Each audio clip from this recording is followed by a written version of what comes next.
અરે ઓછું નાક પણ અસલી નાક. MDH કાશ્મીરી લાલ મરચાની પાવડર.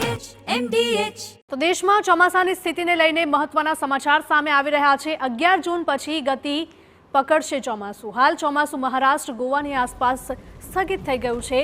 11 જૂનની આસપાસ બંગાળની ખાડીમાં નવી સિસ્ટમ સર્જાઈ શકે છે. 11 જૂન બાદ દેશના અન્ય રાજ્યોમાં ચોમાસું પહોંચશે. નવી સિસ્ટમ સર્જાવાને કારણે ઉત્તરના રાજ્યો તરફ આગળ વધશે ચોમાસું. ચોમાસું સ્થગિત થવાથી અઠવાડિયા સુધી ઓછા વરસાદની શક્યતા છે.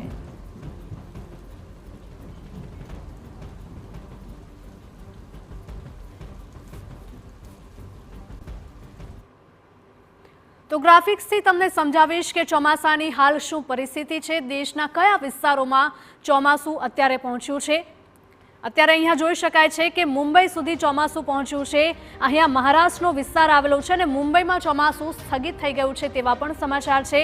આ સાથે જ તમે જોઈ શકો છો કે અહીંયા અરેબિયન સી છે ત્યાંથી પવનો ફૂંકાઈ રહ્યા છે આ તરફ, પરંતુ તે પવનો છે જે વરસાદી પવનો હોય કે વાદળો હોય તે ઉપરની તરફ નથી જઈ રહ્યા, પરંતુ તેની બાજુની તરફ જઈ રહ્યા છે, એટલે કે પૂર્વ તરફ આ પવનો જઈ રહ્યા છે.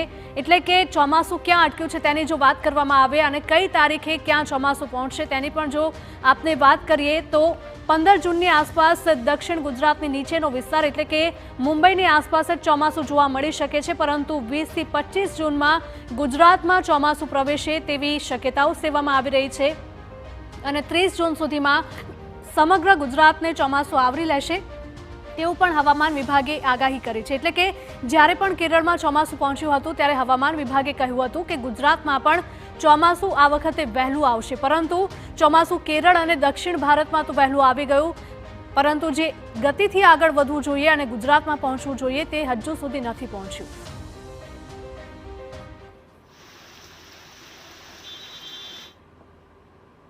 MDH બિરયાની મસાલા, પારંપરિક બિરયાનીનો અસલી સ્વાદ. असली मसाले साच साच MDH